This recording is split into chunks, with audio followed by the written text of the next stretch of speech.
When we look at high-performing teams, there are two things which stand up about leadership. One is situational leadership. Who becomes a leader at what time? When the leadership takes these humbling roles, they came out with much more productivity and outcomes. A journey of 1,000 miles begins with the first step. So what made you take that step in the world of academics? So where I got academic satisfaction, I went there. Where I got research satisfaction, I went there. So it was the fire in me, probably the thirst in me that probably pushed me into these various things. What motivates you on a day-to-day basis? We had the industrial revolution, we had the agricultural revolution, we had the digital revolution, but today I feel what we will have is the research revolution. What do you want the people, the students who are listening to this podcast to learn from you? Rather than thinking on the outcome, concentrate on the path you are, which will ultimately lead you to the outcome. Let's say if I have to say 20 years down the line, if people have to remember Dr. Akshay Bhargava, how do you want your legacy to be?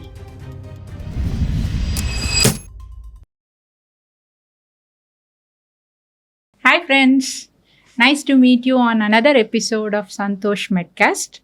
In this series titled In Pursuit of Excellence, we are going to specialize and meet some rare individuals who actually specialize, diversify, not only in their roles but also in their impact. Today, we are here to meet one such person, and today's story is behind a remarkable journey which celebrates the symphony of passion, purpose, and perseverance. And today's story blurs the lines between the scholarship and storytelling, innovation and entrepreneurship, strategy and operations. I have with me today in the studio Dr. Akshay Bhargava, who is the Dean, Faculty of Dentistry at Santosh Deemed University, and I'm Dr. Mahalakshmi, your host for the day. Dr. Akshai is a senior academic leader, innovator, a passionate researcher, entrepreneur, successful businessman, a motivational speaker, and a very able administrator. So when we react with him, the only thing which comes to mind is his brilliance is not contained in any box. It shines through all his activities. We are happy to have you here, Dr. Akshay, and thank you for sharing the platform with us. Thank you, ma'am. And as we reflect on excellence, before I move forward, I would like to first, with gratitude, thank you for being the host. You know, in my perception, leadership is not all about leading from forefront. A lot of times, leaders take a back role to push and uplift and mentor, people so that they can come up higher up in life. And the timeless example that I can give is that of Lord Krishna in chapter 28 of Mahabharata, where he gave the discourse of Gita to Arjun. And if you see, the Lord himself was divine and yet a leader of mankind and the universe, and yet he became a humble charioteer, a sarthak for Lord Arjuna. So sometimes when the leadership takes these humbling roles, they came out with much more productivity and outcomes, and they build a great, I would say, further leaders that I could call, and which is a true color side of leadership. And in academia also, I would like to bring this, that by you being the host here, I think you're also playing that role very well. And I thank you, and I also seek permission that though you are our Vice Chancellor, if I may address you for this conversation as Dr. Mahalakshmi. Please go ahead, Dr. Akshay. And thank you for that very nice comments or intro. Actually, when we look at high-performing teams, there are two things which stand up about leadership. One is situational leadership. Who becomes a leader at what time? The second thing which stands out is followership. You could be an excellent leader, but it is the followers which make it count. So on that note, we would begin the conversation, shall we? Definitely. Okay.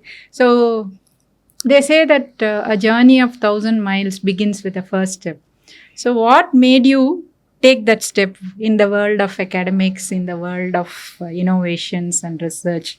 What was the defining moment in your career where you chose to become all these things, and what set this in motion? Oh, it's a 40-year-old long story. long story. But yeah, You could make it into a kutti story. Yeah, I will. And see, I was born into the family of my father was a gynecologist in the Indian Air Force. And we had to do a lot of traveling when he was junior and not so senior. And, that taught me adaptability and flexibility. When I got transferred, I made new friends. It was always, a new challenge that I would say, coming to a new geographic area, new syllabus, new whole kind of, peer group. So that was the beginning of my journey that I remember. And the first settlement I found was, Davangere, where I went to do my BDS and MDS. And that changed my course. That was the first time in life I could say that I found stability and the pleasure of stability. And the defining moment came, I could say, was when I joined MDS and the library of Davangere. I always wanted to read more than the books, and I found the lovely world of journals.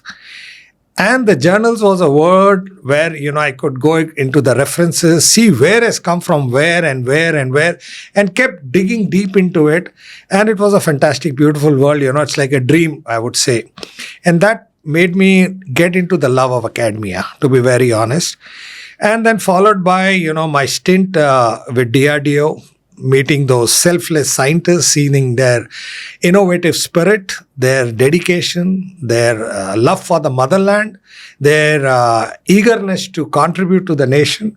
And of course, my few spells of meetings that I had with Dr. Abdul Kalam when I was just a freshie, you could say a rookie out of the college, and he went through my thesis, and he changed a lot of my vision, and he taught me that instead of, asking for more, think how you can give more, and what more you can give, you think from that angle.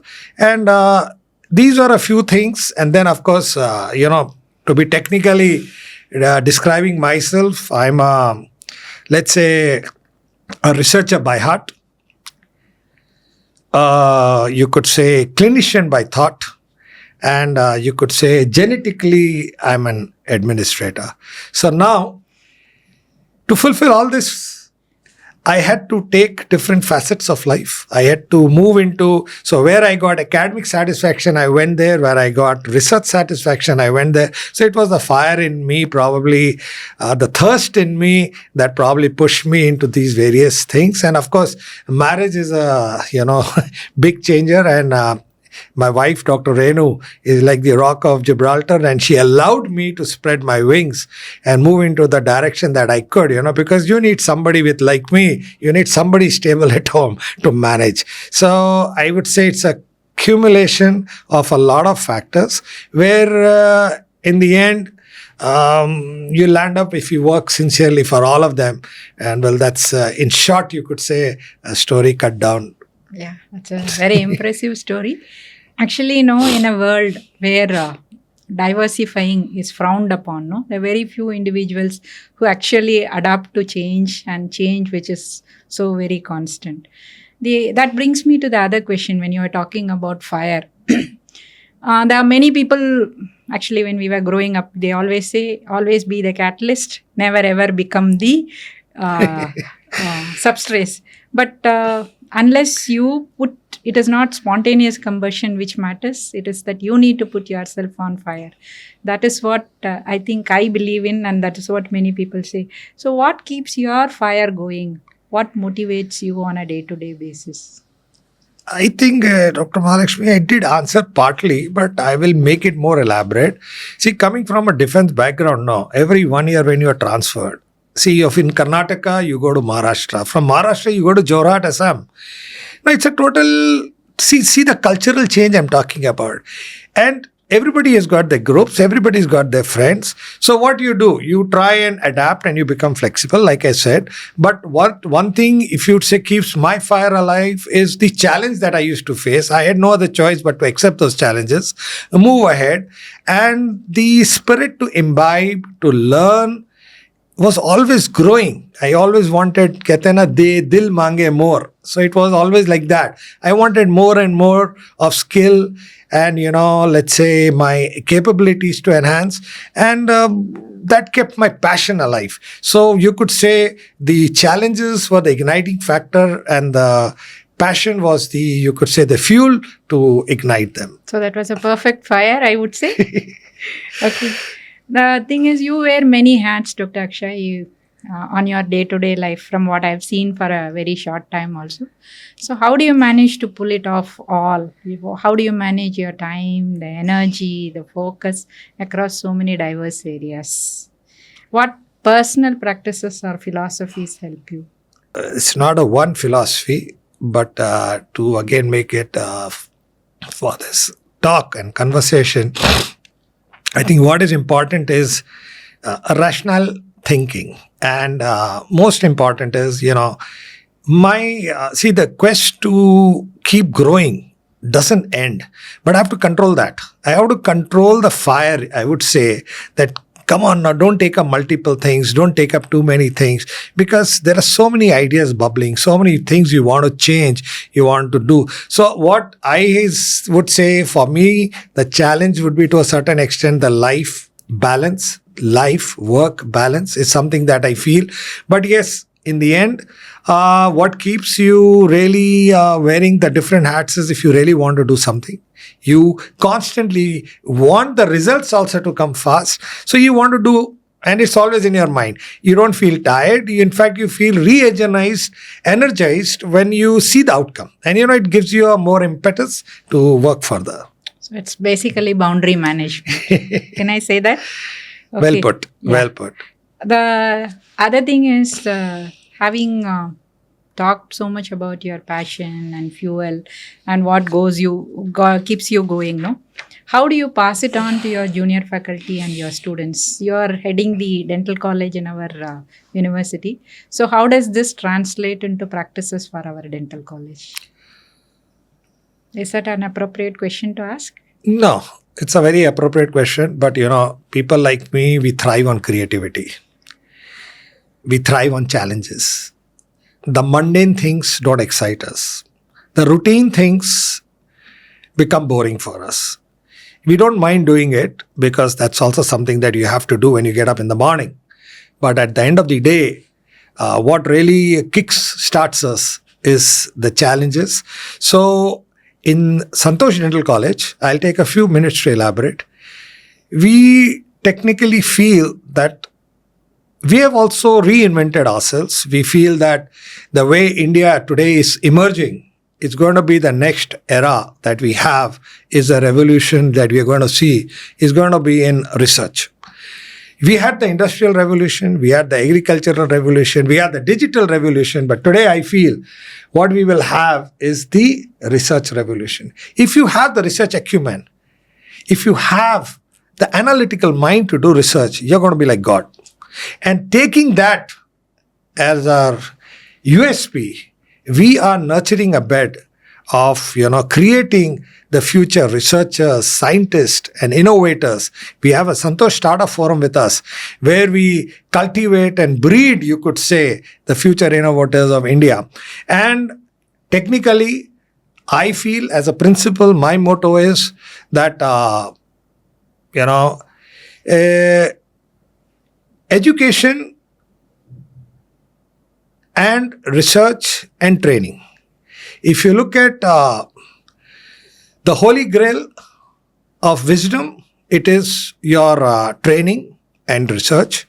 But if you look at the soul of education, it is research. So I feel that if you are today educating somebody, it need not be just based on a curriculum. See, all of us are going to become clinicians. All of us are going to become trained in the way, on the specialty or the sphere we have taken.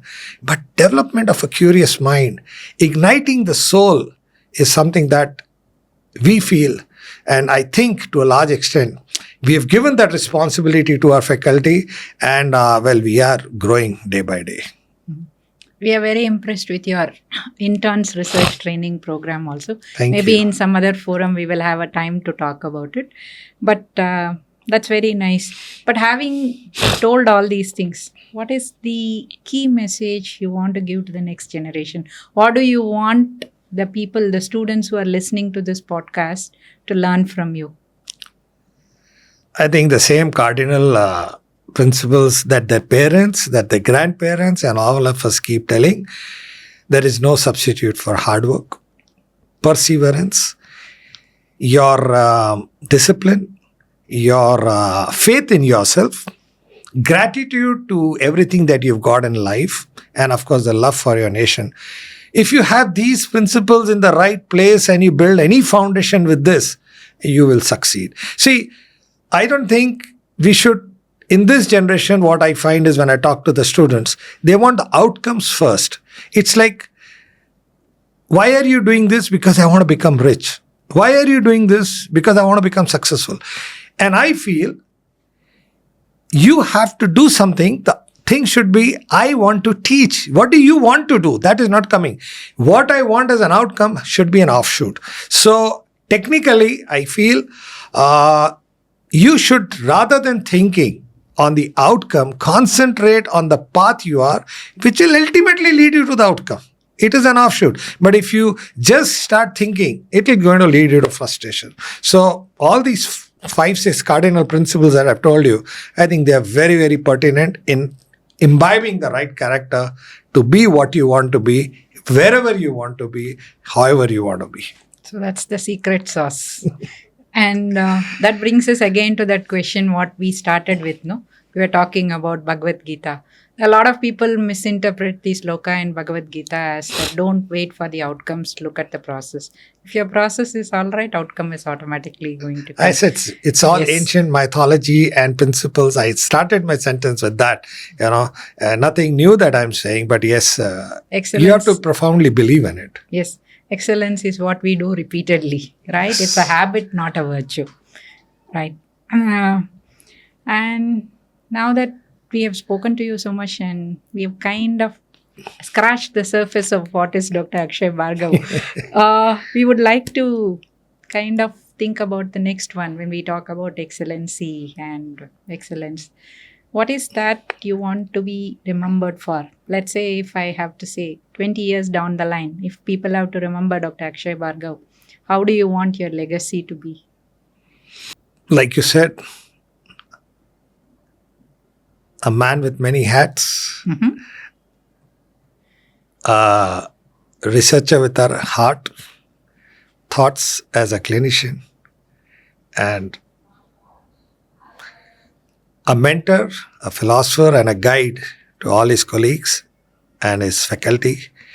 You see, in the last decade, I've been in the various NCR colleges as a dean, as a principal, as a director, and everywhere I had a chance either to be in my clinic, run my lab. I was one of the pioneers to start a 3D lab in North India way back 10 years back. But like I said, once I master something, it becomes a little bit boring unless the sole objective is to get some financial benefits. But that's not intellectually stimulating. So in all these areas, I've had the benefit of mentoring the faculty, which I felt in turn mentor the juniors, and in turn it percolates to the students. So I felt, the way I can percolate to right to the downmost filter is the only way is when we can build and train people with, the right thinking and clarity, objectives in mind, in which, like I told you, those 5 cardinal principles always should be embedded so that, we are always successful. So if you ask that, how would you like to be remembered? Well, I would like to be in one way remembered that I'm very fond of bringing a change for the good of everyone. So mentoring is the how you want to be remembered as. So you want to leave a legacy not for people but in people. Yes, and to say, when you die, to live in the hearts you leave behind is not to die. Okay, that was very profound. Let's move on to some lighter stuff. So let's do some quick fire questions if you're ready. I am ready, but I should be able to answer that readily also. Okay, the first one, no? Coffee or contemplation? Morning, first thing. Why can't it be both? Why should it be either? Contemplation with coffee? Yeah. Okay. I mean, why have a choice? I mean, I think better with a coffee. Otherwise, I'm only thinking of coffee. If not dentistry and education, I what would would have you be been doing a scientist, a researcher. today? Okay. One word or phrase your colleagues use to describe you. Oh, they keep calling me a perfectionist. So, We're not very subtle, are we? I mean, they call me. They tell me openly on my face, "Yeah, you are a perfectionist. It's very difficult to, Okay. What's the last thing which you read or saw which inspired you? It's a very big book, *Sapiens*, by Harari. A brief history of human mankind. I keep reading it still, and every time I read it, it's an evolution of man, the concepts, the cultures, how we all came to what we are. And I think it's a very deep book, and I would recommend everybody to read it at least once. A mentor who shaped your thinking. My mother. She told me to believe in myself. There were times when nobody believed in myself, and she kept the faith going on. Which is harder, starting an innovation or keep it going? Keep it going, sustaining it. Okay. What does excellence mean to you in one word?